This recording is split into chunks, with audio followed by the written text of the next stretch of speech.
జై శ్రీమన్నారాయణ. ప్రియ భగవద్బంధువులారా, మనం కొన్ని రోజులుగా శ్రీ శ్రీ శ్రీ త్రిదండి శ్రీమన్నారాయణ చిన్నజీయర్ స్వామి వారి యొక్క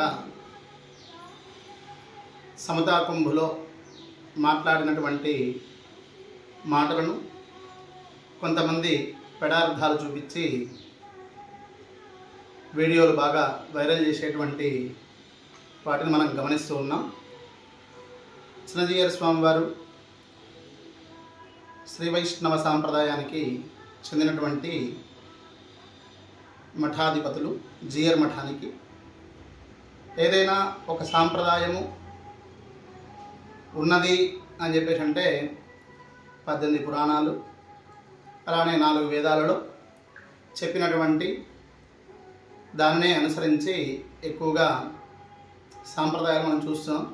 అందులో శ్రీ వైష్ణవం, శైవము, శాక్తేయము, గాణాపత్యము, సౌరము, దీంట్లో ఏది చూసుకున్నా కానీ పురాణాల్లో చెప్పినటువంటి దాన్నే లేదా వేదంలో చెప్పబడిన దాన్నే శంకరాచార్యులు మనకు తెలియజేశారు. ఇతకు పూర్వం నుంచి కూడా అవి ఉన్నాయి.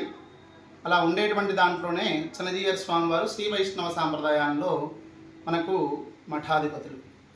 వైష్ణవ సాంప్రదాయంలో ఎవరైతే ఉంటారో వారు తప్పకుండా విష్ణువు యొక్క పరతత్వాన్ని, విష్ణువే ప్రధాన దైవము అనేటువంటి దాన్ని పూర్తిగా వారు మనస వాచ కర్మణ దాన్ని నమ్మి ఉండి దాన్ని విశిష్టాద్వైత సాంప్రదాయంలో ప్రవర్తింపజేసేటువంటి స్వామివారు ఏం మాట్లాడారు అంటే, కేవలము నారాయణుడే పరతత్వము అది చెప్పినటువంటి శ్రీ విష్ణు పురాణము లేదా భాగవతము ఇత్యాది వాటిల్లో ఉటంకించినటువంటి దాన్నే జీయర్ స్వామి వారు చెబుతున్నారు. అయితే అందులోనే పరమ భాగవతోత్తముడైనటువంటి వాడు పరమశివుడు, శ్రీ వైష్ణవుల్లో అగ్రగేసరుడు అని చెప్పేసి ఉన్నారు. అంతే తప్పితే అక్కడ మనకు ఏమి శివుణ్ణి తక్కువగా చేయలేదు. ఇది శ్రీ వైష్ణవ సాంప్రదాయ సిద్ధాంతం. ఈ సిద్ధాంతంలో విష్ణువే పరతత్వము అని చెప్పేటువంటి పుస్తకాలు తప్ప, లేదా చిన్నజీయర్ స్వామి వారి మాట మాట్లాడినందుకు చిన్నజీయర్ స్వామి వారి తప్పు అంటే ఆ పుస్తకాలు కూడా తప్పు అవుతాయా? ఇలా ప్రతి దాంట్లో కూడా మనం చూస్తూ ఉన్నాం. కొంతమంది ప్రవచనకారులు ఎక్కడైతే నారాయణ తత్వం వస్తుందో లేదా నారాయణ యొక్క దశావతారాలు వస్తాయో ఆ వచ్చినటువంటి వాటిల్లో రాముడిని తక్కువ చేయడం, రాముడికి బ్రహ్మహత్యా పాతకం ఉంది అని చెప్పేసి చెప్పారు.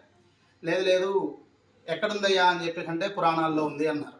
ఆ తర్వాత ఎందుకు వచ్చింది అంటే రావణాసుని చంపినందుకు అన్నారు. మరి రావణాసుని చంపిన తర్వాత